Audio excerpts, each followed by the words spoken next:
Hello YouTube, welcome back to my channel.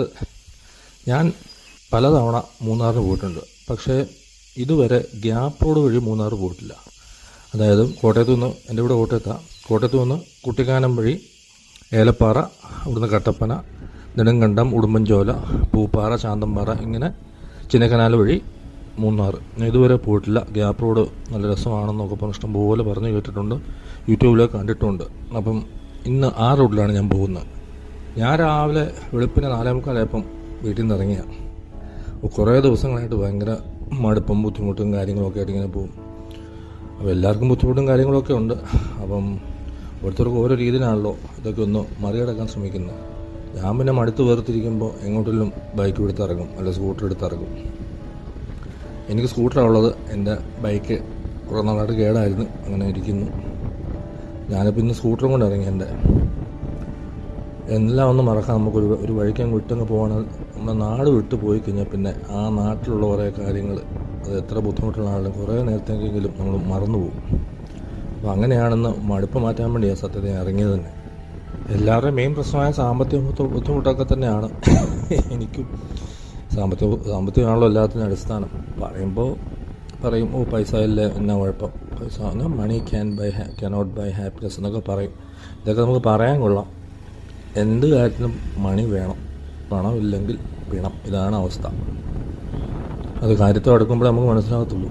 അതൊക്കെ പോട്ടെ, അടുത്ത കാര്യങ്ങൾ നമുക്ക് പറയണ്ട, നമുക്ക് നല്ല കാര്യങ്ങൾ പറയാം. അതിനുവേണ്ടിയാണല്ലോ ഞാൻ യാത്രയ്ക്ക് ഇറങ്ങി തന്നെ. പിന്നെ ഈ പറഞ്ഞ പോലെ ചിന്തിക്കാൻ പോയാൽ ഒരു അന്തവും ഇല്ല, ചിന്തിക്കാതിരിക്കുകയാണ് ഒരു കുന്തവും ഇല്ല. നമ്മളങ്ങനെ വിചാരിച്ചങ്ങ് പോകുന്നുള്ളൂ. പക്ഷെ അത് നമ്മൾ വീട്ടിലിരിക്കുമ്പോൾ ഒന്നും നടക്കത്തില്ല. നമുക്ക് എങ്ങോട്ടും പോയാലേ ഉള്ളൂ. അല്ലെ എന്തെങ്കിലും ഇതൊക്കെ മറക്കാൻ പറ്റുന്ന എന്തെങ്കിലുമൊക്കെ ഏർപ്പെടണം. എനിക്ക് പ്രത്യേകിച്ച് വേറെ കാര്യങ്ങളൊന്നും അറിയില്ല. ആകെ അറിയാവുന്നത് പാട്ട് കേട്ടിരിക്കാനും അല്ല ഇങ്ങനെ യാത്രകൾ ചെയ്യാനും. അപ്പോൾ യാത്ര ചെയ്യുമ്പോൾ ശരിക്കും പറഞ്ഞാൽ നമ്മൾ കംപ്ലീറ്റ്ലി ഡിറ്റാച്ച്ഡ് ആവും നമ്മുടെ സ്ഥലവും കാര്യങ്ങളും മറ്റെല്ലാ ഇതുമായിട്ടും. ഉള്ളിൻ്റെ ഉള്ളിൽ കിടക്കുമായിരിക്കും, പക്ഷേ നമുക്ക് അത്രയും അത് നമ്മൾ നാട്ടിലിരിക്കുമ്പോൾ അല്ലെ വീട്ടിലിരിക്കുമ്പോഴത്തെ പോലെ അത് വിസിബിൾ ആവത്തില്ല, വെളിയിൽ അങ്ങനെ വരില്ല. ഒരു ട്രിപ്പ് അങ്ങ് പോയി കഴിഞ്ഞാൽ, പ്രത്യേകിച്ച് ബൈക്ക് ഓടിക്കുമ്പോൾ ഈ ഒരു വെട്ടവും വെളിച്ചവും ഈ ഒരു തണുപ്പും, ഇപ്പം വെയിലുണ്ടെന്ന് പറഞ്ഞാലും ഒരു കുളിർമയാണ്, നല്ലൊരു ക്ലൈമറ്റാണ്. ഈ സൂര്യനും വെട്ടവും ആകാശം നീലക്കടലും അങ്ങോട്ടും ഇങ്ങനെ പോകുമ്പോൾ, പ്രത്യേകിച്ച് ഒറ്റയ്ക്ക് ഇങ്ങനെ പോകുമ്പോൾ നമുക്ക് മനസ്സൊരു ആർദ്രമാവും, വേറൊരു ഫീലാണ്. ചിലപ്പോൾ സങ്കടവും കരച്ചിലും ഒക്കെ വരും സന്തോഷം കൊണ്ട്. അത് എല്ലാവർക്കും ഞാനീ പറഞ്ഞ മനസ്സിലാവുമെന്ന് എനിക്കറിയില്ല. പക്ഷെ എൻ്റെ ഒരു മെൻറ്റാലിറ്റി അങ്ങനെയാണത്. ഓരോരുത്തർക്കും ഓരോ രീതിയിലാണല്ലോ ദൈവം ഉണ്ടാക്കി വിട്ടിരിക്കുന്നത്. പിന്നെ നിലവിൽ എനിക്ക് ആശ്വാസം തരുന്ന, എനിക്ക് ആകപ്പാട് എന്നെ മുന്നോട്ട് നയിക്കുന്ന നിലവിൽ എൻ്റെ ഏറ്റവും വലിയ കാര്യം എന്ന് പറയുന്നത് എൻ്റെ ഈ യൂട്യൂബ് ചാനൽ തന്നെയാണ്. ഞാൻ ഒന്നും ഉദ്ദേശിക്കാതെ ഒരു രസത്തിന് എൻ്റെ 2-3 കൂട്ടുകാരുടെ ഇൻസിസ്റ്റൻസിൽ അവർ നിർബന്ധിച്ചും ചീത്ത പറഞ്ഞ് സത്യമായിട്ട് അങ്ങനെ തുടങ്ങിയതാണ്. 5 വർഷം മുമ്പ് തുടങ്ങിയ ആലോചന ഞാൻ 2 വർഷം മുമ്പാണ് ഇട്ട് തുടങ്ങി. 2-3 വീഡിയോ ഇട്ടു. അത് അവിടെ കൊണ്ട് നിന്നും പോയി. എന്നിട്ട് ഞാൻ 1 വർഷം മുമ്പ് പിന്നെ ഞാൻ കുത്തിപ്പോക്കി. കാരണം എനിക്കങ്ങോട്ട് ഇരിപ്പുറയ്ക്കുന്നില്ല. ആ കൂട് ലോക്ക്ഡൗൺ 2 തവണ വന്നു. അങ്ങനെ ഒത്തിരി ബുദ്ധിമുട്ടായി, കാര്യങ്ങളായി. എവിടെയെങ്കിലുമൊക്കെ പോകണമെന്നൊക്കെ വെച്ചോ പ്ലാൻ ചെയ്തിരുന്നു, ഒന്നും നടന്നില്ല. അങ്ങനെ ഡെസ്പായിട്ടിരുന്ന് ഒരു വിധത്തിൽ ഞാൻ 1 വർഷം മുമ്പ് വീഡിയോസ് ഇട്ട് തുടങ്ങി. അപ്പോൾ എല്ലാം പലപ്പോഴും നമുക്ക് ഈ സാമ്പത്തിക ബുദ്ധിമുട്ട് തന്നെ എങ്ങോട്ടും പോകാനൊക്കെ ആണെങ്കിലും വലിയ പാടാണ്. പിന്നെ ഏറ്റവും രസമെന്ന് പറയുന്ന കാര്യം എന്ന് പറഞ്ഞാൽ, നമ്മളിപ്പോൾ യൂട്യൂബ് ചാനൽ തുടങ്ങി എന്ന് കേട്ട് കഴിഞ്ഞാൽ നമ്മുടെ ചുറ്റുമുള്ളതിൽ ഒരു 90% ആൾക്കാരും ഒരു പ്രത്യേകം ചിരിയും. പൈസ കിട്ടി തുടങ്ങിയോ, നേരെ ചോദിക്കുന്ന പൈസ കിട്ടി തുടങ്ങിയോ, അങ്ങനെ കുറേ ചോദ്യങ്ങളും പറച്ചിലും വരും. ഇത്രേ ഉള്ളൂ. 90% നമുക്ക് കിട്ടുന്ന ഒരിക്കലും മോട്ടിവേഷനോ എൻകറേജ്മെൻറ്റോ ആയിരിക്കത്തില്ല. ഡീമോട്ടിവേഷനും ഡിസ്കറേജ്മെൻറ്റും തന്നെയായിരിക്കും കിട്ടുന്നത്. ബാക്കി വരുന്ന 10% ആൾക്കാരുണ്ട്. അവർ മാത്രമേ കാണത്തുള്ളൂ നമ്മളിവിടെ സപ്പോർട്ടിനായിട്ട്. അങ്ങനെ ആ ഒരു 10% നമുക്കറിയാവുന്നവർ നമ്മളിവിടെ കാണും. നമ്മൾ കട്ടപ്പനയിൽ നിന്ന് മുന്നോട്ട് കട്ടോടെ കയറി ഒരു 2-3 കിലോമീറ്റർ കഴിയുമ്പോൾ മുതൽ ഇടത്തെ സൈഡ് കംപ്ലീറ്റ് ഇതാണ് കാണുന്നത്. കാടാണെന്ന് തോന്നിപ്പോകും, പക്ഷെ കാടാണെന്ന് തോന്നുന്നില്ല. കാരണം മുഴുവൻ ഏലകൃഷിയും വേറെ എന്തൊക്കെയോ ഉണ്ട്. ഇടയ്ക്ക് ഇങ്ങനെ വെള്ളം ഇങ്ങനെ തളിച്ചു കൊടുക്കാനുള്ള മെഷീനൊക്കെ വെച്ചിട്ടുണ്ട്. പക്ഷെ ഒരു അനക്കമൊന്നും കാണാനില്ല. അത് ഇടത്തെ സൈഡ് കംപ്ലീറ്റ് അങ്ങനെയാണ്. ഞാൻ പിന്നെ പോകുന്ന വഴിക്ക് ആ എസ്റ്റേറ്റിൽ ജോലി ചെയ്യുന്ന ഒരു തമിഴൻ ചേട്ടനെ കണ്ടു. പുള്ളിയോട് ചോദിച്ചപ്പോഴാണ് അറിയുന്നത് പാമ്പാടും പാറ എസ്റ്റേറ്റാണ്. അതാണ് ഈ നെടുനീളത്തിൽ കട്ടപ്പന തുടങ്ങി കുറച്ചു നേരം വിട്ട് ഇങ്ങോട്ട് വരുന്ന മുതൽ ഇടത്തെ സൈഡ് മുതൽ നമ്മളിങ്ങനെ കിലോമീറ്ററോളം നമ്മുടെ കൂടെ ഉണ്ട്. ഇങ്ങനെ വന്നുകൊണ്ടേയിരിക്കുന്നു. പാമ്പാടും പാറ എസ്റ്റേറ്റ് എന്നാണ് ഇതിൻ്റെ പേര്. ഇവിടുന്ന് മൂന്നാറിന് 70 കിലോമീറ്റർ എന്നാണ് ഈ ഭാഗത്ത് കാണിക്കുന്നത്. വലത്തോട്ട് പോകുന്നത് രാമക്കൽമേട്. ഞാനിപ്പോൾ നെടുങ്കണ്ടം എത്തി. ഈ നെടുങ്കണ്ടമൊക്കെ കൊച്ചിലെ മുതൽ സ്കൂളിൽ പഠിക്കുമ്പോൾ ബസ്സിൽ ഇങ്ങനെ ബസ് ഭയങ്കര വീക്ക്നെസ് ആയിരുന്നു, പ്രൈവറ്റ് ബസ്. അപ്പോൾ കാണാപ്പാടം പഠിച്ചു വെച്ചിട്ടുണ്ടായിരുന്നു. ഏലപ്പാറ, കട്ടപ്പന, ഉടുമ്പൻചോല, നെടുങ്കണ്ടം ഇങ്ങനെയുള്ള വാചകങ്ങൾ. ഞാൻ ജീവിതത്തിൽ ആദ്യമായിട്ട് അങ്ങനെ നെടുങ്കണ്ടം എത്തി. ഇനി അങ്ങോട്ടുള്ള ഓരോ സ്ഥലങ്ങളും ഇതുപോലെ തന്നെ പുതിയ സ്ഥലങ്ങളായിരിക്കും ഞാൻ ആദ്യമായിട്ട് കാണുന്ന സ്ഥലങ്ങളായിരിക്കും. ഈ രാജാക്കാട്, ശാന്തൻപാറ, പൂപ്പാറ, നമ്മുടെ അരിക്കൊമ്പൻ്റെ നാട്, ചിന്നക്കനാൽ, പെരിയ കനാൽ, സൂര്യനെല്ലി, കൊളുക്കുമല, ഇങ്ങനെ അതെല്ലാം കേൾക്കുന്നുണ്ട്. പക്ഷേ ഞാനിതുവരെ പോയിട്ടില്ല. 13 വർഷം യാത്ര ചെയ്തിട്ടിരുന്നത് ഈ പറഞ്ഞ പോലെ ഒന്നുകിലും എംസ് റോഡിൽ മൂവാറ്റുപുഴ കയറി ഇവിടെ മൂന്നാർ ചെല്ലും. ഈ കഴിഞ്ഞ കുറച്ച് നാളായിട്ട് പാലായ്ക്ക് ഇപ്പുറത്തോടെ, തൊടുപുഴയ്ക്ക് ഇപ്പുറത്തോടെ പോയി നമ്മൾ ഊന്നുകല്ല് പോയി ഇറങ്ങും. ഊന്നുകല്ല് ഒന്ന് വലത്തേക്ക് മൂന്നാറിൽ. ഇതായിരുന്നു സ്ഥിരം റൂട്ട്. ഇനി ആദ്യമായിട്ടാണ് ഞാനിന്ന് ഈ ഗ്യാപ്പ് റോഡ് വഴി ഈ കണ്ട സ്ഥലങ്ങളെല്ലാം കണ്ടുവരുന്നത്. നമ്മളിപ്പം ഉടുമ്പൻചോലയായി. ഇനി ഇവിടുന്ന് രാജാപ്പാറ, ശാന്തൻപാറ, ഇനി ശാന്തൻപാറയാണോ ആദ്യം വരുന്നത് എനിക്കറിയില്ല. അപ്പോൾ ശാന്തൻപാറ, രാജാപ്പാറ, പൂപ്പാറ, അങ്ങനെ നമ്മൾ ഗ്യാപ്പ് റോഡ് പ്രവേശിക്കുന്നു. പിന്നെ മൂന്നാറിൽ പോകുന്നു. ഇതിപ്പം നമ്മൾ ശാന്തൻപാറ എത്തി. ഇനി ഇവിടുന്ന് കുറച്ചുകൂടെ ഉണ്ട് തോന്നുന്നു പൂപ്പാറയ്ക്ക്. ഈ സ്ഥലത്തിൻ്റെ പേരെനിക്ക് അങ്ങോട്ട് കത്തിയില്ല. ഇവിടെ പഴയ ബിൽഡിങ്ങും കണ്ടു, ഓടൊക്കെ ഇട്ട്. പിന്നെ റോഡ് ഇടത്തോട് തിരിയുന്നുണ്ട്. പിന്നെ ദൂരം കാണിക്കുന്നത് മൂന്നാർ നേരെ, പൂപ്പാറ നേരെ, അങ്ങനെയാണ് കാണിക്കുന്നത് ഇവിടെ. അങ്ങനെ നമ്മൾ പൂപ്പാറ എത്തി. പിന്നെ എനിക്കൊരു അബദ്ധം പറ്റി. ഇവിടെ നിന്നാണ്ട് ഈ വലത്തോട്ടുള്ള വഴിക്ക് ഞാനങ്ങ് പോയി, തേനി റൂട്ടിൽ. നല്ല രസമായിരുന്നു കാണാൻ, അടിപൊളിയായിരുന്നു. ഒരു 500 മീറ്റർ എന്നപ്പോഴേ എനിക്ക് എന്തോ ഒരു പന്തികേട് മണത്തു. ഞാനൊരു ജീപ്പുകാരോട് ചോദിച്ചു. അവർ പറഞ്ഞു നേരെ വട്ടം തിരിഞ്ഞ് വന്ന വഴിക്ക് തന്നെ പോയിട്ട് നേരെ വിട്ടോളാൻ പറഞ്ഞു. അങ്ങനെ വട്ടം ഇറങ്ങി വന്ന് ഇപ്പം നേരെ പൂപ്പാറ റൂട്ടിൽ, അതായത് മൂന്നാറിനുള്ള സ്ട്രെയിറ്റ് റോഡിൽ പോയിക്കൊണ്ടിരിക്കുകയാണ്. ഇടത്ത് സൈഡെല്ലാം ഇഷ്ടം പോലെ തേയിലയാണ് ഇവിടെ എല്ലാം. ഞാൻ ആ തെറ്റിക്കയറിയ വഴിയിലും എനിക്ക് തോന്നുന്നു തേയില റൂട്ട് സൂപ്പറാന്ന് തോന്നുന്നു. കാരണം ഭയങ്കര രസമാണ് ഇടത്തെ സൈഡ് കംപ്ലീറ്റ്. നമുക്ക് ശരിക്കും അങ്ങോട്ടേക്ക് പോകാൻ തോന്നും. ഇനി പിന്നീട് ഒരിക്കൽ ഞാൻ ആ റൂട്ടിൽ പോകാൻ പോയതായാലും. ഇങ്ങനെയൊക്കെ നമ്മൾ പുതിയ പുതിയ സ്ഥലങ്ങൾ കാണുന്നത്. ഞാൻ അതിലെ തിരിച്ച് വന്ന് ഇതിലെ പോയി പിന്നോട്ട് വരുമ്പോഴത്തേക്ക് കാണുന്ന പൂപ്പാറയിലെ ഏറ്റവും മനോഹരമായ തേയിലത്തോട്ടത്തിൻ്റെ മുന്നിലെത്തി ഞാൻ. 2 സൈഡും, ഇടത് സൈഡും വലത് സൈഡും നമ്മൾ ആരാണെങ്കിലും ഇറങ്ങിപ്പോവും. അതുപോലെ ഭംഗിയുള്ള സ്ഥലം, ഒരു രക്ഷയിലായിരുന്നു കേട്ടോ. സൂപ്പറായിരുന്നു. ചെറിയ വെയിലൊക്കെ ഉണ്ട്, പക്ഷെ എന്നാലും ബ്യൂട്ടിഫുൾ ആയിരുന്നു കേട്ടോ. പറയാതിരിക്കാൻ പറ്റത്തില്ല. അടിപൊളിയായിരുന്നു, സൂപ്പറായിരുന്നു.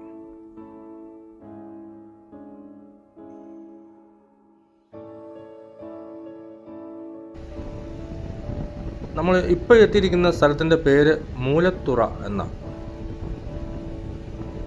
എന്തായാലും ബൈക്ക് റൈഡേഴ്സിന് പറ്റിയ റോഡാണ് കേട്ടോ. നെകളിപ്പും ഷോ ഓഫും ഒന്നുമില്ലാതെ മര്യാദയ്ക്ക് ഓടിച്ചാൽ മതി. നല്ല രീതിയിൽ മര്യാദയ്ക്ക് കോർണറൊക്കെ ചെയ്ത് ബൈക്ക് ഓടിക്കാൻ പറ്റിയ സ്ഥലമാണ്. ഷോ ഓഫിന് പോകരുത് മാത്രം മതി. ഇവിടെ വഴിയിലൊക്കെ ചില ബോർഡുകൾ വെച്ചിട്ടുണ്ട്. ആനകളുടെ സ്വൈര്യവിഹാരം തടസ്സപ്പെടുത്താതിരിക്കുക. ഓക്കെ, തടസ്സപ്പെടുത്തുന്നില്ല.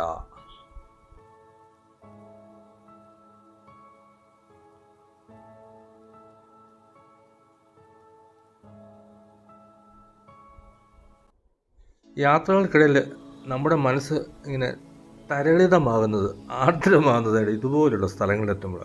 ഇത് നമ്മൾ എങ്ങനെ ക്യാമറയിൽ ക്യാപ്ചർ ചെയ്യും?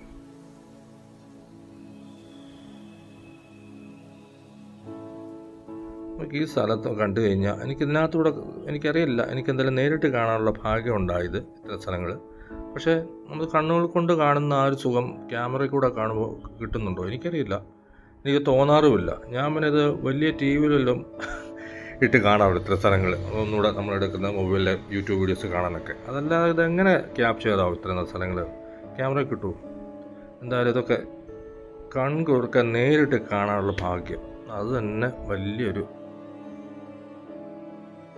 നല്ല സെറ്റപ്പ് സ്ഥലവും നല്ല സൂപ്പർ അന്തരീക്ഷവും ക്ലൈമറ്റും. അത്യാവശ്യം നല്ല വെയിലുണ്ട്, ഇടയ്ക്ക് മഴക്കാരും കാര്യങ്ങളൊക്കെ ഉണ്ട്. എന്നാലും വെയിലിനാണ് ഇത്രയും ചൂടൊന്നും നമുക്ക് ഫീൽ ചെയ്യുന്നില്ല. നല്ല കൂളിങ് എഫക്റ്റാണ് മൊത്തത്തിൽ. നല്ല അടിപൊളിയായിട്ടുണ്ട്. എന്തൊരു സീനിക് ബ്യൂട്ടി എന്നറിയോ സ്ഥലം. നമ്മൾ ആ പൂപ്പാറ വരുന്നിടം വരെ, ഏലപ്പാറ, കട്ടപ്പന, നെടുങ്കണ്ടം, ഉടുമ്പൻചോല, അതൊക്കെ ഓക്കെ, കുഴപ്പമില്ലായിരുന്നു, നല്ല രസമായിരുന്നു. പക്ഷേ അത് കഴിഞ്ഞെങ്കിൽ വന്ന പൂപ്പാറ എത്തി. അതിനുശേഷം കംപ്ലീറ്റ് അന്തരീക്ഷം മാറി. അന്തരീക്ഷം മാറി എന്ന് പറഞ്ഞാൽ റോഡും 2 സൈഡും എല്ലാം കംപ്ലീറ്റ് വേറൊരു ലെവൽ ലുക്കിൽ. ഇത് മുന്നോട്ട് ഇനി അങ്ങനെ തന്നെ ആയാൽ മതിയായിരുന്നു. ഇത് താഴോട്ട് ഡാമിലേക്ക് പോകുന്ന വഴിയത്. പോകാൻ പറ്റുമെന്ന് എനിക്ക് ഡൗട്ടുണ്ടായിരുന്നു. ഞാൻ പിന്നെ എൻ്റെ ചേട്ടന്മാരെല്ലാം വന്നപ്പോൾ അവരെ നിർത്തി ചോദിച്ചു. അപ്പോൾ അവർ പറഞ്ഞു പോകണം. യെസ്, ഞാൻ എവിടെ പോയാലും പരിചയമില്ലാത്ത സ്ഥലങ്ങളിൽ ചെന്ന് കഴിഞ്ഞാൽ അവിടെ എത്ര വലിയ ബോർഡ് എത്ര വിശദമായിട്ട് കൊടുത്തിട്ടുണ്ടെന്ന് പറഞ്ഞാലും ഞാൻ ആരെങ്കിലും കണ്ട് ചോദിക്കാതെ ഞാൻ പോകത്തേ ഇല്ല ഇവിടുന്ന്. അതെന്തോ അങ്ങനെയാണ്. ഇപ്പം തന്നെ ഇവരെ കണ്ടില്ലായിരുന്നെങ്കിൽ മിക്കവാറും ഞാനിവിടെ തിരിച്ചു പോകണേ, ഉറപ്പാണ്. മിക്കവാറും നല്ല തിരിച്ചു പോകണേ. അതുപോലെ തന്നെയാണ് ഈ ഗൂഗിൾ മാപ്പ് ഇടുന്നത്. അത്യാവശ്യം ഞാൻ ചില കാര്യങ്ങൾക്ക് വേണ്ടി സ്ഥലങ്ങൾ കവർ ചെയ്യുന്ന കറക്റ്റാണെന്ന് അറിയാൻ വേണ്ടി മാത്രം ഞാൻ ഗൂഗിൾ മാപ്പ് ഇടുന്നത്. അല്ലെങ്കിൽ ഞാൻ ആരോട് ചോദിച്ചും പറഞ്ഞു അല്ലാതെ മനുഷ്യരെ കണ്ട് സംസാരിച്ച് മാത്രമേ ഞാൻ പോകത്തുള്ളൂ. കാരണം എനിക്ക് 2 വട്ടം കാറിൽ പോകുമ്പോൾ ഈ എംസ് റോഡ് വഴി പോയ സമയത്ത് പോലും എനിക്ക് പണി കിട്ടിയിട്ടുണ്ട്. അപ്പോൾ അതിൻ്റെ ഒരാവശ്യമില്ല. ലോങ് ഡ്രൈവ് പോകുമ്പോൾ റൈഡ് പോകുമ്പോൾ യാതൊരു കാരണവശാലും ഞാൻ ഗൂഗിൾ മാപ്പ് യൂസ് ചെയ്തേ ഇല്ല. ജസ്റ്റ് ഒന്ന് എന്തെങ്കിലും ഒരു റെഫറൻസ് എന്ന നിലയിൽ സാധനം കൈ ഓണാക്കി വെച്ചിരിക്കും, അത്രേ ഉള്ളൂ. ഇതേ മുമ്പേ നമ്മൾ മേളിൽ നിന്ന് നോക്കിക്കണ്ട് കണ്ണ് മഞ്ഞളിച്ച സ്ഥലത്തെത്തി. വെളിയിൽ നിന്ന് കാണുമ്പോഴത്തേക്ക് ഇവിടെയൊക്കെ ഒന്ന് പോകാൻ പറ്റില്ലെങ്കിൽ ഇറങ്ങാൻ പറ്റിയിരുന്നെങ്കിൽ താമസിക്കാൻ പറ്റിയിരുന്നെങ്കിൽ എന്നൊക്കെ തോന്നി നേരെ വിട്ടു പോകുമ്പോഴാണ് വഴി കണ്ടത്. ഇപ്പം എന്താ നമ്മൾ അവിടെ എത്തി. പിന്നെ രസമല്ലേ.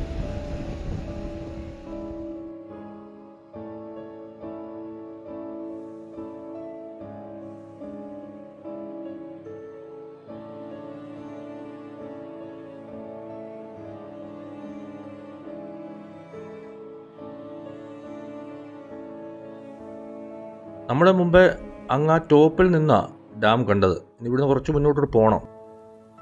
ബൈക്കാണെങ്കിലും കാറാണെങ്കിലും ഡാമിൻ്റെ എൻട്രൻസിന് മുമ്പായിട്ട് തന്നെ പാർക്ക് ചെയ്യുക. ഈ ഒരു ഏരിയയിലേക്ക് വണ്ടിക്കൊന്നും തന്നെ എൻട്രി ഇല്ല. ഇതാണ് ഈ ആനയിറങ്കൽ ഡാം. ഞാൻ ആദ്യമായിട്ടാണ് ഇവിടെ വരുന്നത്, കേട്ടിട്ടുണ്ട്, ആദ്യമായിട്ടത് കാണുന്നത്. ഇത് ശരിക്കും ഈ ഏരിയ കംപ്ലീറ്റ് നമ്മൾ ഈ വന്ന വഴിയും എല്ലാം തന്നെ ഫാമിലിക്ക് പറ്റിയ ഒരു ഇതാണ്. അതിപ്പം വൺ ഡേ ട്രിപ്പിന് ധാരാളമാണ് ഈ സ്ഥലം. ഇവിടെയൊക്കെ വന്ന് നമുക്കൊരു പകരം മൊത്തം സ്പെൻഡ് ചെയ്യാം. നമ്മൾ ഇത്ര നേരം വന്ന വഴിയും ഇതുമൊക്കെ കണ്ട് ആസ്വദിച്ചങ്ങ് പോകാമെന്നുള്ളൂ. സ്റ്റേ ചെയ്യേണ്ടവർക്ക് കുറേ കൂടെ ഗ്യാപ്പ് റോഡിൽ മുന്നോട്ട് എവിടെയെങ്കിലും പോയാൽ സ്റ്റേ ചെയ്യാനുള്ള സംവിധാനങ്ങളൊക്കെ കാണുമായിരിക്കും. എന്തൊക്കെയുള്ള ടൂറിസ്റ്റ് പ്ലേസ് ആണല്ലോ. തിരിച്ചു പോട്ടെ. ഞാൻ എത്രയും പ്രതീക്ഷിച്ചില്ല ഇവിടെ. നല്ല ക്ലൈമറ്റ്, വെയിലാണെങ്കിലും നല്ല വെയിലാണ്. പക്ഷെ ഒട്ടും നമുക്കൊരു വേർപ്പോ ചൂടോ ഫീൽ ചെയ്യുന്നില്ല. നല്ല കാറ്റ് കൊണ്ട് തണുപ്പുണ്ട്, ആ ചെറിയ തണുപ്പുണ്ട്.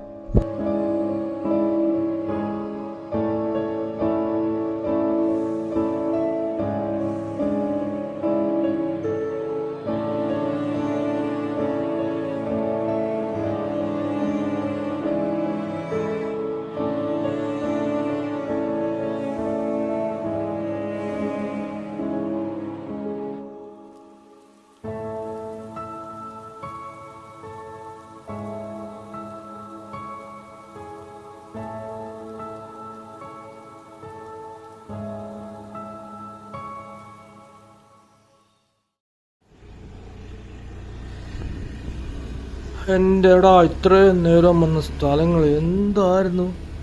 എനിക്ക് സാഹിത്യം പറയാൻ അറിയില്ല, എല്ലാവരും എന്തെങ്കിലുമൊക്കെ പറയായിരുന്നു. എൻ്റെ പൊന്നടാ, 2 സൈഡും എവിടെ നോക്കിയാലും ബ്യൂട്ടി, സീനിക് ബ്യൂട്ടി എന്നല്ലാതെ ഒരു എന്നാ എനിക്ക് പറയാറില്ല. എനിക്ക് ശ്വാസം പിഴങ്ങുന്ന ആകപ്പാടെ എനിക്ക് ഭ്രാന്ത് പിടിക്കുക സത്യം പറയാറ്.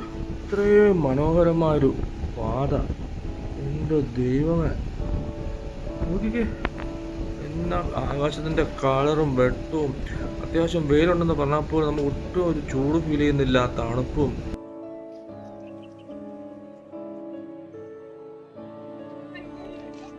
പ്രൈവറ്റ് പ്രോപ്പർട്ടിയാണ്, ആർക്കും അകത്തോട് പ്രവേശനമില്ല. എന്ത് രസമെന്ന് എനിക്ക് തോന്നുന്നു. ഈ കട്ട് റോഡ് 2 വർഷമായിട്ട് ഇങ്ങനെ കേൾക്കുന്നുണ്ട്. ഇത്രയ്ക്ക് ഒരു സംഭവമാണെന്ന് എനിക്ക് സ്വപ്നത്തിൽ പോലും കഴിച്ചില്ല കേട്ടോ. എൻ്റെ പൊന്നെ,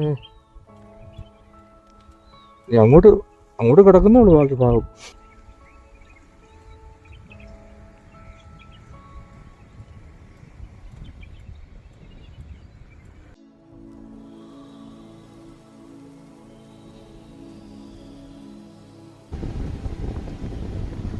ഒരു രക്ഷയില്ലല്ലേ സ്ഥലങ്ങൾ. പെരിയ canal estate. Welcome to Chinnakanal കൊളുക്കുമലൈ.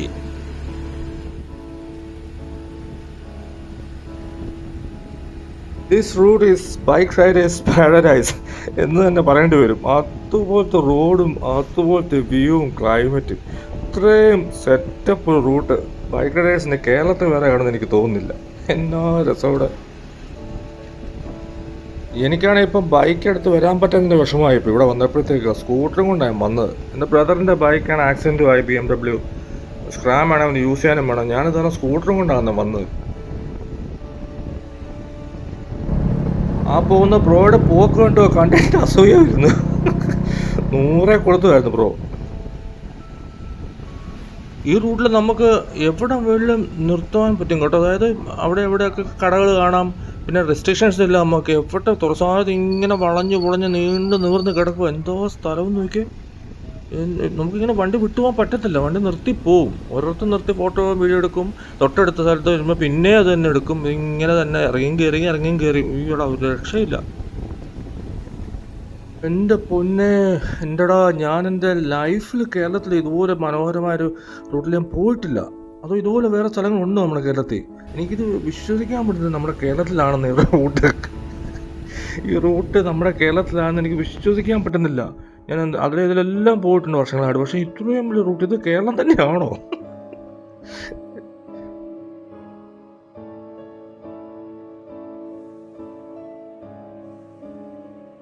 Road കണ്ടിട്ട് ഇത് കേരളം തന്നെയാണോ ഭയങ്കര ഡൗട്ട്, സത്യമായിട്ടും പറയുക. ഏതോ ഒരു ഭാഗം എത്തിയപ്പോഴത്തേക്ക് എനിക്ക് പെട്ടെന്ന് തോന്നി ഞാൻ തമിഴ്നാട്ടിലെത്തിയതായിട്ട്. തമിഴ്നാടാണോ എന്നോർത്തു. ഉടനെ എന്നോട് തന്നെ പറഞ്ഞു, അല്ല ഇത് കേരളമാണ്, ഗ്യാപ്പ് റോഡ് കേരളത്തിലാണല്ലോ എന്ന് സ്വയം പറഞ്ഞ് മനസ്സിലാക്കുമായിരുന്നു ഞാനാണ് ഇന്നത്തെ ദിവസം രാവിലെ ഒരു ചായ കുടിച്ചാലാതെ ഒരു വക കഴിച്ചിട്ടില്ല. കുറേ മുമ്പ് നല്ല വിശപ്പായിരുന്നു. ഇപ്പം ഇതെല്ലാം കൂടി ഈ പ്രകൃതിയും കാഴ്ചയെല്ലാം കണ്ട് ഗൂസ് ബംപ്സ് അടിച്ച് വിശപ്പുമില്ല, ഒന്നുമില്ല, ആകെപ്പാടെ തല കറങ്ങിയ അവസ്ഥയായി. ബോധം കെട്ടി ഇങ്ങനെ അഴിച്ചുവിട്ടവരെ എങ്ങാണ്ടൂടെ അഴിച്ചുവിട്ടെന്നൊക്കെ പറയത്തില്ല, അതുപോലെ അഴിഞ്ഞു വിട്ട് നടക്കുന്നവർ പോവുക. എന്നാ ചെയ്യുന്നത് എനിക്കറിയത്തില്ല. വിശപ്പൊക്കെ ഇതിലേ പോകുന്നറിയത്തില്ല. അടിപൊളി. ഞാനിതൊന്നും വെറുതെ കേൾപ്പിക്കാൻ പറഞ്ഞല്ല കേട്ടോ. എനിക്ക് അതുപോലെ അതിശയമായി സ്ഥലം കണ്ടിട്ട്. എനിക്ക് ഇപ്പോഴും അങ്ങോട്ട് മനസ്സിലാവുന്നില്ല എന്നെ സംഭവിച്ചുകൊണ്ടിരിക്കുന്നതെന്ന്. കാരണം നമ്മുടെ കേരളത്തിൽ ഇങ്ങനെ ഒരു റോഡ് ഞാൻ കണ്ടിട്ടില്ല. പലയിടത്തും പോയിട്ടുണ്ട്, കണ്ടിട്ടില്ല ഇങ്ങനെ ഒരു റോഡ്. എനിക്ക് പറയാനറിയത്തില്ല. അതാണ് ഞാനീ പറയുന്നത്, അല്ലാതെ ചുമ്മാ കുലിപ്പിക്കുന്നല്ല കിടന്നു. ഇതിനിടയ്ക്ക് പെട്രോൾ തീരുന്ന കാര്യം മറന്നേ പോയി. അതിനി ആരോടെങ്കിലും ചോദിക്കണം. ഇവിടെ ഒരു കട കാണുന്നുണ്ട്, അവിടെ എല്ലാം കയറി ചോദിക്കണം. ഇനി ചേട്ടാ ഇവിടെ അടുത്ത് പമ്പുണ്ട് കേട്ടോ. കടയിൽ കയറി ആ ചേട്ടനോട് ചോദിച്ചോ പറഞ്ഞത് തിരിച്ച് പൂപ്പാറയ്ക്ക് പോയി അടിക്കേണ്ടി വരുമെന്ന്. തിരിച്ചു പോകാനുള്ള മഴയുണ്ട്. പുള്ളി പറഞ്ഞു മുന്നോട്ട് പോയാൽ പെരിയ കനാല് കുറെ കടകളുണ്ട്, ആ കടകളിലൊക്കെ പെട്രോൾ നമുക്ക് ലൂസായിട്ട് കിട്ടും. ശരി കേട്ടോ. ഞാൻ 2 വട്ടം അങ്ങോട്ടും ഇങ്ങോട്ടും ട്രിപ്പ് അടിച്ചതാ, സ്ഥലം കണ്ട് ഇഷ്ടപ്പെട്ടിട്ട്. ഓക്കെ. അപ്പോൾ ഇനി നെക്സ്റ്റ് ഐറ്റം പെട്രോൾ അടി. എത്രയും പെട്ടെന്ന് പോയി പെട്രോൾ അടിക്കണം. ഇനി എവിടെയാണെന്ന് എനിക്കറിയില്ല, എത്ര ദൂരമുണ്ടെന്ന് അറിയത്തില്ല. വലിയ ദൂരമില്ലെന്നാണ് അവർ പറഞ്ഞിരിക്കുന്നത്. പെരിയ കനാല് അവിടെ ഒരു എസ്റ്റേറ്റ് ഉണ്ട്, അതിനടുത്തായിട്ട് ഇതൊക്കെ കിട്ടും. എൻ്റെ ദൈവമേ, ബ്യൂട്ടിയാണല്ലോ ഇപ്പോഴും. ട്രിപ്പ് അടിക്കാൻ പറ്റിയ സ്ഥലം ഇങ്ങനെ. ഏതായാലും ഒരു ബൈക്ക് ഇവിടെ ചുമ്മാ അങ്ങ് റൈഡ് ചെയ്ത് പോവുക, ഒന്നും വേണ്ട, അങ്ങോട്ടും ഇങ്ങോട്ടും നോക്കിയിരിക്കുക. എന്താ സ്ഥലം ഇതൊക്കെ? ഏതാണ് ഈ സ്ഥലത്തിൻ്റെ പേരൊക്കെ? ഈ ഭാഗമൊക്കെ നാഷണൽ ഹൈവേ പെരിയ കനാൽ. ഇവിടെ എത്തി പെട്രോളൊക്കെ അടിച്ചു.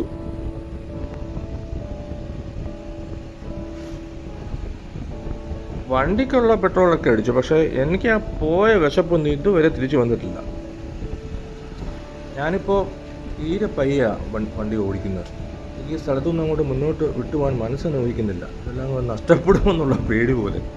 ഇതുപോലെ രസമായി സ്ഥലമെല്ലാം. ഗൂസ് ബംപ്സിന് ഒരു കുറവുണ്ടാകുമെന്ന് കരുതണ്ട കേട്ടോ. ഇതല്ലേ അവസ്ഥ. പക്ഷേ ഒറ്റ കുഴപ്പമുള്ളൂ, ഈ ഗോപ്രോ ചെസ്റ്റ് മൗണ്ടാണ്. ഞാൻ ചെസ്റ്റിലാണ് അത് ഫിറ്റ് ചെയ്തിരിക്കുന്നത്. അത് കാരണം നമുക്ക് 2 സൈഡിലെ വ്യൂ ഞാൻ ഈ നോക്കുന്നൊന്നും ഈ ക്യാമറയിൽ പതിയില്ല. ഇത് ഇങ്ങനെ സ്ട്രെയിറ്റ് ആയിട്ട് ഇരിക്കത്തേ ഉള്ളൂ. നമ്മുടെ ഇവിടുത്തെ MVDയുടെ മോട്ടോർ വെഹിക്കിൾ ഡിപ്പാർട്ട്മെൻ്റ് ഓരോ കണ്ടുപിടുത്തങ്ങൾ, ലോകത്തൊന്നും ഇല്ലാത്ത ഒരു കണ്ടുപിടുത്തങ്ങൾ. ഗോപ്രോ ക്യാമറ ഹെൽമെറ്റിൽ വെച്ചാൽ ആക്സിഡൻറ്റ്സ്. നമുക്കറിയാം എന്നാ കാര്യമെന്ന്.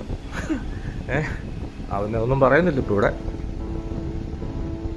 അതുകൊണ്ട് ഞാൻ വണ്ടി ചുമ്മാ ഒന്ന് വലത്തേക്ക് തിരിച്ച് നിങ്ങളെ കാണിക്കാം. അപ്പം മനസ്സിലാവും ഞാൻ എന്നാ പറയുന്നതെന്ന്. 2 സൈഡിലെ ഈ വ്യൂ ഉണ്ട്. ഞാൻ അങ്ങോട്ടും ഇങ്ങോട്ടും ഒന്ന് തിരിച്ചു മറിച്ചോ കാണിക്കാൻ നോക്കാം. നേരെ അങ്ങ് പൊക്കോണ്ടി കഴിഞ്ഞാൽ ഇതൊന്നും കാണത്തില്ല. അതുകൊണ്ടാണ് ഞാൻ പിന്നെ ഇപ്പോൾ ഇങ്ങോട്ട് വണ്ടി നിർത്തി ഇങ്ങനെ നിർത്തിയിട്ടിരിക്കുന്നത്, ചരിച്ചു പിടിച്ച്. ഇതാണ് 2 സൈഡിൽ നമ്മളിങ്ങനെ ബൈക്കിൽ പോകുമ്പോൾ കാണുന്നത്. ഞാനിന്ന് വെളുപ്പിനെ 4:45 കോട്ടത്തുനിന്ന് ഇറങ്ങിയ. ഇപ്പം മണി 3:45. കോട്ടത്തുനിന്ന് ഇവിടം വരെ 192 കിലോമീറ്ററായി ദൂരം. 192 കിലോമീറ്റർ. ഞാനാണെങ്കിൽ സ്ഥലമെല്ലാം കൂടെ കണ്ട് വട്ട് പിടിച്ചിരിക്കുക. അതുകൊണ്ട് ഈ തള്ളത്ത് കുറച്ചൊരു റെസ്റ്റ് എടുക്കട്ടെ.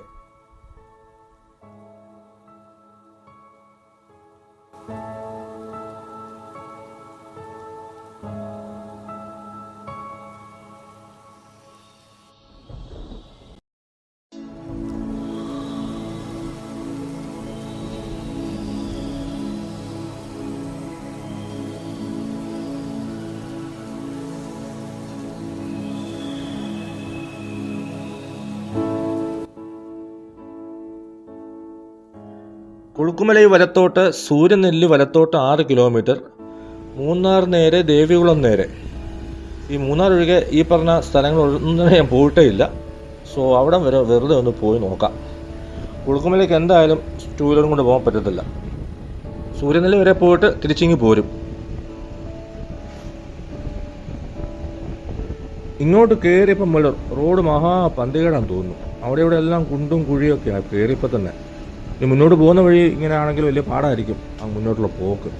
ഒന്നാമത് ഇത്ര നേരം നല്ല സ്മൂത്ത് റോഡിൽ കൂടെ നമ്മൾ വന്ന്. ബൈക്കായിരുന്നെ പിന്നെ കുഴപ്പമില്ല. ഈ സ്കൂട്ടറിൽ ഇങ്ങനെ ചാടിയുള്ള പോക്ക് ഭയങ്കര ബോറിങ്ങാണ്. നിതംബങ്ങൾക്കാകെ പ്രശ്നമാവും. അങ്ങനെയാണെങ്കിൽ പെട്ടെന്ന് തന്നെ തിരിച്ച് ഞാൻ പോയി. സൂര്യനെല്ലി കഴിഞ്ഞ് ഒരു 1 കിലോമീറ്ററോടെ ഞാൻ പോയെന്ന് തോന്നുന്നു. അപ്പോഴത്തേക്ക് ഒരു ചേട്ടനെ കഴിഞ്ഞ് ചുമ്മാ ചോദിച്ചു. അപ്പം പുള്ളി പറഞ്ഞു, ഇനി അങ്ങോട്ട് പോയിട്ട് കാര്യമില്ല, കുളുക്കുമലയ്ക്ക് എന്തായാലും ജീപ്പിലേ പോകാൻ പറ്റത്തുള്ളൂ. അതുകൊണ്ട് ഞാൻ പിന്നെ തിരിച്ചിങ്ങി പോകുന്നു. അപ്പോൾ അങ്ങോട്ടും ഇങ്ങോട്ടും ഒരു 12-13 കിലോമീറ്റർ ഞാൻ വെറുതെ പോയി. വെറുതെ പോയെന്ന് പറയാൻ പറ്റില്ല. സൂര്യനെല്ലി വരെ പോയി, സൂര്യനെല്ലി കണ്ടു, തിരിച്ചു പോന്നു. ഇവിടെ ആണ്ടേ ആളെ പിടിച്ചു കയറ്റിക്കൊണ്ട് പോവാ കുളുക്കുമലയ്ക്ക്.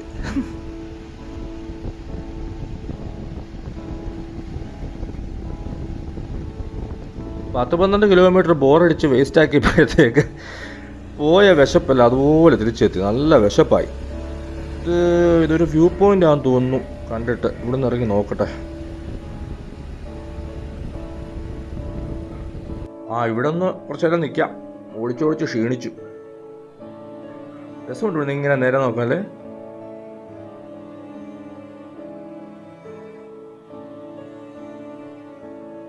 ഈ പയ്യെ പോട്ടെ, കാരണം സമയം ആകുന്നു. എനിക്കിനി ഇവിടുന്ന് മറയൂർ പോകണം. മറയൂർ പോകണം സ്റ്റേ ചെയ്യാൻ. എനിക്ക് ഭയങ്കര ഇഷ്ടമാണ് മറയൂർ പോയി താമസിക്കുന്നത്. അവിടെ മറയൂർ ടൂറിസ്റ്റ് ഹോമിലാണ് മിക്കവാറും താമസിക്കുന്നത്. മൂന്നാറൊക്കെ വന്നാലും ഞാൻ 1-2 വട്ടം മൂന്നാർ ടൗണിൽ സ്റ്റേ ചെയ്തിട്ടുള്ളൂ. ബാക്കി ഒന്ന് വട്ടവടയിലോ അല്ലെങ്കിൽ ഈ പറഞ്ഞ പോലെ മറയൂർ പോകും. മിക്കവാറും മറയൂരാണ് സ്റ്റേ ചെയ്യുന്നത്. എന്നിട്ട് അവിടുന്ന് കാന്തല്ലൂരൊക്കെ പോവുക, ഇറങ്ങുക, പിന്നെ ചിന്നാർ വൈൽഡ് ലൈഫ് സാങ്ച്വറി വഴി കറങ്ങി അങ്ങ് എൻ്റെ അമരാവതി വരെയൊക്കെ പോകും. പിന്നെ അവിടെ തിരിച്ചു വരും. അങ്ങനെ മറയൂരാണ് 90% സമയങ്ങളിൽ ഞാൻ സ്റ്റേ ചെയ്യുന്നത്, മറയൂർ ടൂറിസ്റ്റ് ഹോമിൽ. എനിക്ക് ഭയങ്കര ഇഷ്ടമാണ് മറയൂർ പോയി താമസിക്കുന്നത്.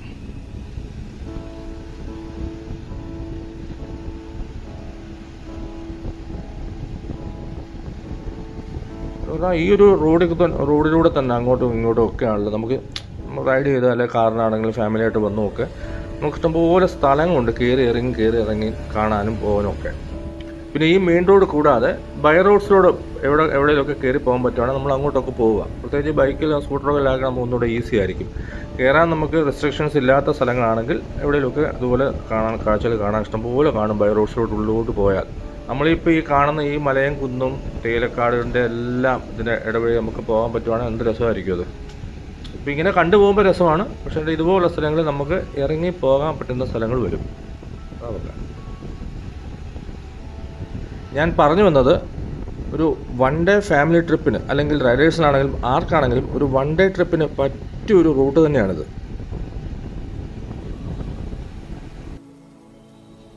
ഈ മഴക്കാലമൊക്കെ തുടങ്ങിക്കഴിഞ്ഞാൽ വല്ലപ്പോഴും ഈ വെയിലൊക്കെ തെളിഞ്ഞിങ്ങനെ വരുന്ന സമയത്ത് ഈ തേയിലക്കാടുകളുടെ പച്ച കളർ, പ്രത്യേകതരം പച്ച കളറാണ് തേയിലച്ചെടിക്ക് മുഴുവൻ. രസമാണ് ലോങ്ങിൽ നമുക്ക് ഇങ്ങനെ കാണാൻ പ്രത്യേക തരത്തിലുള്ള പച്ച കളർ. നമ്മൾ ചില സമയത്ത് കാണുമ്പോൾ ആ പച്ച ആയിരിക്കത്തില്ല, അതാ ലൈറ്റിങ്ങിൻ്റെ തോന്നുന്നത്. ഈ വരുന്ന വഴിക്കെല്ലാം ഇഷ്ടം പോലെ ഫാമിലിയായിട്ട് ആൾക്കാർ വന്നിരിക്കുന്നത്, കാറിലും ബൈക്ക് റൈഡേഴ്സും ഒക്കെ ആയിട്ട്, കുഞ്ഞുങ്ങളും പ്രായമുള്ളവരും എല്ലാവരും ഉണ്ട്. പിന്നെ ഒരു ഗ്രൂപ്പ് ഓഫ് ജാപ്പനീസ് ട്രാവലേഴ്സ്, ജപ്പാൻകാർ, അവരെല്ലാവരും പ്രായമുള്ളവരായിരുന്നു. എല്ലാവരും പുരുഷന്മാരും സ്ത്രീകളും എല്ലാം പ്രായമുള്ളവർ. നല്ല വിശപ്പ്. തൽക്കാലത്തേക്ക് ഒരു കാപ്പി കുടിക്കട്ടെ.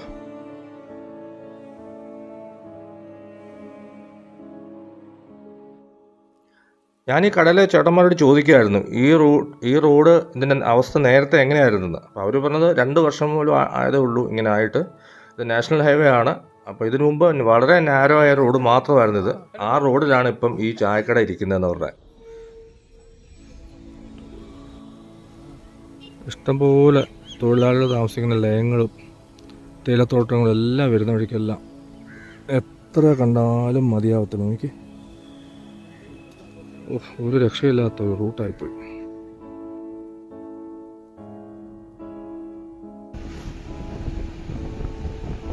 ഇനി സന്ധ്യയ്ക്ക് മുമ്പായിട്ട് മറയൂർ ചെന്നെത്താൻ പറ്റുമെന്ന് കണ്ടറിയണം. ഇവിടുന്ന് കുറച്ച് ദൂരമുണ്ട് മൂന്നാറിന്. മൂന്നാറിൽ നിന്ന് 45 കിലോമീറ്റേഴ്സാണ് മറയൂർ ഞങ്ങളുടെ ദൂരം. അതെന്തായിട്ടിരുമെന്ന് എനിക്കറിയില്ല. ഇനി നമ്മളിപ്പം ഇവിടുത്തെ ടോൾ പ്ലാസയിലെത്തി. കൊച്ചി ധനുഷ്കോടി നാഷണൽ ഹൈവേയിൽ ദേവികുളത്തായിട്ടാണ് ഈ ടോൾ പ്ലാസ. അതിൻ്റെ വർക്ക് ഇപ്പോഴും പ്രോഗ്രസ്സിലാണ്.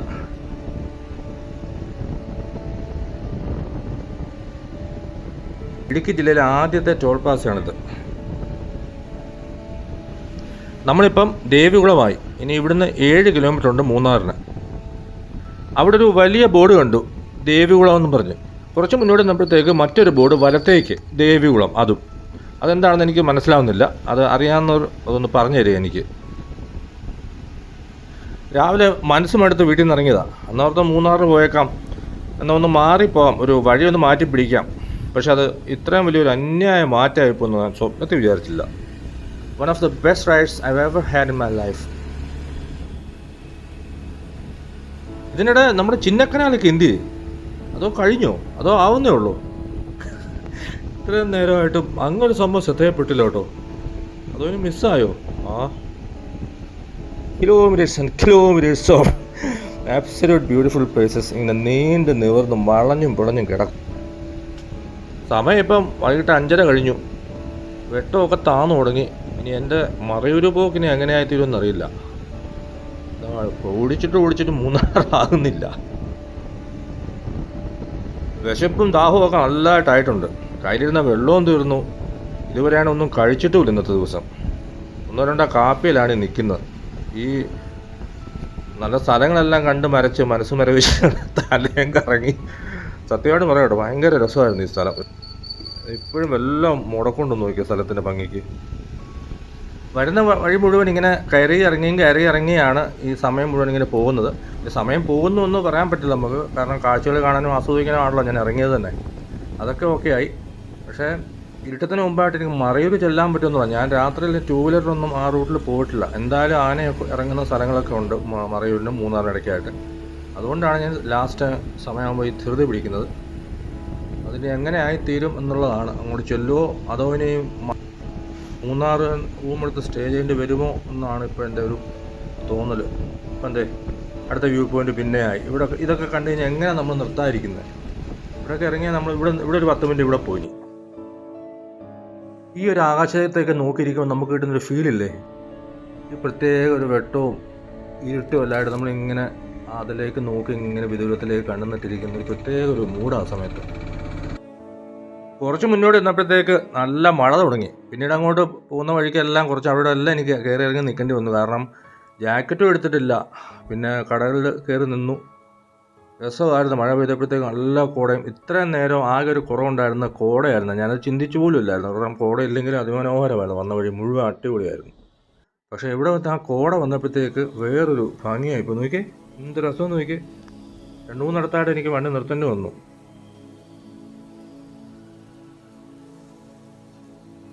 ഇതിനായിരിക്കുമല്ലേ ഈ പച്ച പരവതാനി വിരിച്ചിട്ടിരിക്കുന്ന പോലെ എന്ന് പറയുന്നത് അല്ലേ? എന്തായാലും കൊള്ളാം. ഫോട്ടോയും വീഡിയോയും എടുക്കാൻ തുടങ്ങിയാൽ പിന്നെ എടുത്തെടുത്ത് മടുക്കും നമ്മൾ. അങ്ങനെ നമ്മുടെ പ്ലാനുകൾ പലതും തെറ്റുകയും ചെയ്യും. സമയത്തും കാലത്തും എത്തേണ്ടിടത്തൊന്നും എത്തിയില്ലെന്നൊക്കെ വരും. എന്നാ ചെയ്യാനെന്ന് പറയല്ലേ, ഇതൊക്കെ കണ്ടിട്ട് എങ്ങനെ നമ്മൾ ഇട്ടിട്ട് പോകും? 6 മണി കഴിഞ്ഞു. അപ്പോൾ എൻ്റെ മറയൂർ പോക്കിൻ്റെ കാര്യം ഒരു തീരുമാനമായി. ഇപ്പം നല്ല തണുപ്പായിട്ടുണ്ട്. നല്ല തണുപ്പ്, നല്ല രസമാണ്. വണ്ടി ഓടിച്ചുകൊണ്ട് ഇങ്ങനെ പയ്യെ പൊക്കൊണ്ടേയിരിക്കാൻ ഒരു പ്രത്യേക വൈബാണ്. ചില സമയത്ത് വെട്ടം തോന്നുന്നു, ചിലയിടത്ത് എത്തുമ്പോഴത്തേക്ക് ഇരുട്ട് വരുന്നു. മഴക്കാറൊന്നും ഇല്ലതാനും, നല്ല തെളിഞ്ഞ ആകാശം തെളിഞ്ഞാണ്. പക്ഷേ ഒരു ഇരുട്ട മൂട്, നല്ല തണുപ്പും. ഇതിന് സിഗ്നൽ പോയിന്റ് സ്ഥലപ്പേരാണോ? Signal point. അവിടെ ഒരു ബോർഡ് സിഗ്നൽ പോയിന്റ് എന്ന് പറയും. അതെന്തായിരിക്കും അത്? എന്തായാലും ഞാൻ ഇനി കുറച്ചു നേരം ഒന്ന് ആസ്വദിച്ചിരുന്ന് വണ്ടി ഓടിക്കട്ടെ. നല്ല തണുപ്പ്, നല്ല രസം ഇങ്ങനെ പൊയ്ക്കൊണ്ടിരിക്കാൻ.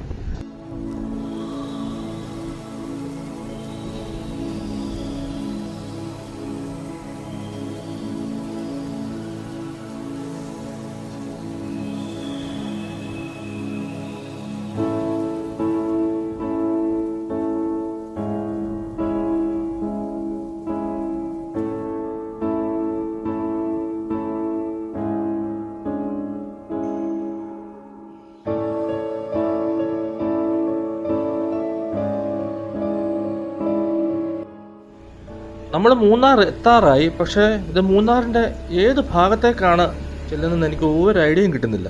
എനിക്കൊന്നും മനസ്സിലാകുന്നില്ല ഞാൻ ശരിക്കും ഇപ്പോൾ എവിടെ എത്തുന്നതെന്ന്.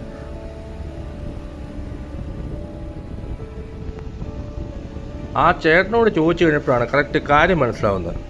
നമ്മളാണ്ട് അവിടുന്ന് ഇങ്ങോട്ടാണ് ഇത്രയും നാളും വന്നുകൊണ്ടിരുന്നത്. ഞാൻ കോട്ടയം റോഡിൽ, കോട്ടയം മൂവാറ്റുപുഴ അല്ലെ കോതമംഗലം അങ്ങനെ വരുന്ന മൂന്നാർ റോഡ്, അങ്ങനെ അതിലേ വന്ന് നമ്മൾ ഈ മൂന്നാറിലേക്ക് പോകുന്നു. ഇപ്പം ആ റോഡിലേക്കാണ് നമ്മൾ ഗ്യാപ്പ് റോഡ് വഴി വന്ന് ഇറങ്ങിയിരിക്കുന്നത്. അപ്പോൾ ഞാൻ പണ്ടൊക്കെ ഈ റൂട്ടിൽ വന്നിട്ട് ഇവിടെ എത്തുമ്പോഴത്തേക്ക് ഈ വലത്തെ സൈഡിൽ കാണുന്ന സൈൻ ബോർഡ്സ് അതിൽ കുമളി, തേനി റൂട്ട് വ്യക്തമായിട്ട് എഴുതിയിട്ടുണ്ട്. അപ്പോൾ ഞാൻ എപ്പോഴും ഓർക്കുമായിരുന്നു ഇതിലെ ഒന്ന് ഒരിക്കൽ പോകണമല്ലോ, രസമായിരിക്കുമല്ലോ എന്തായാലും. പക്ഷേ ഞാൻ ഒരിക്കലും അറിയുന്നില്ലായിരുന്നു ഞാൻ ഇന്ന് വന്നത് ആ വഴി കൂടെയാണ് ഇത്രയും നേരം യാത്ര ചെയ്യുന്നത്. അത് എനിക്ക് ഈ അവസാന ഭാഗത്തെ ഒരു വലിയൊരു സർപ്രൈസ് എലമെൻ്റ് ആയിരുന്നു. അങ്ങനെ ഹം മൂന്നാർ ടൗൺ പहुंच गए. അങ്ങനെ നമ്മൾ മൂന്നാർ ടൗൺ എത്തി. ഇനിയിപ്പം എനിക്ക് വല്ലതും ഒന്ന് കഴിക്കണം. വിശന്ന് കൊട്ടൽ കരിഞ്ഞ് ഒരു പരുവായിട്ടുണ്ട്. ഇവിടെ എവിടെയെങ്കിലും ഇറങ്ങി കഴിക്കുക. അത്യാവശ്യം കുഴപ്പമില്ലാത്ത താമസ സൗകര്യം ഉള്ള സ്ഥലം വരെ തപ്പിപ്പിടിക്കണം. മുമ്പൊരിക്കൽ ഇവിടെ താമസിച്ചിട്ടുള്ളൂ. ഒടുവിൽ വലിയ കുഴപ്പമില്ലാത്തൊരു സ്റ്റേ കിട്ടി. ഇനി ഞാൻ നാളെ രാവിലെ എഴുന്നേറ്റ് ഇവിടുന്ന് മറയൂരൊക്കെ ഒന്ന് പോയി ചിന്നാറ് പറ്റുവാണെങ്കിൽ ഒന്ന് പോകണം. എന്നിട്ട് അതുപോലെ തിരിച്ച് ഗ്യാപ്പ് റോഡിൽ കൂടെ തന്നെ തിരിച്ച് കോട്ടയത്തിന്. ഈ ഒരു യാത്രയുടെ ഹാങ് ഓവർ മാറിയതിന് ശേഷം അടുത്തൊരു യാത്രയും അതിൻ്റെ വീഡിയോയുമായി വരുന്നതും വരെ എല്ലാവർക്കും ബൈ.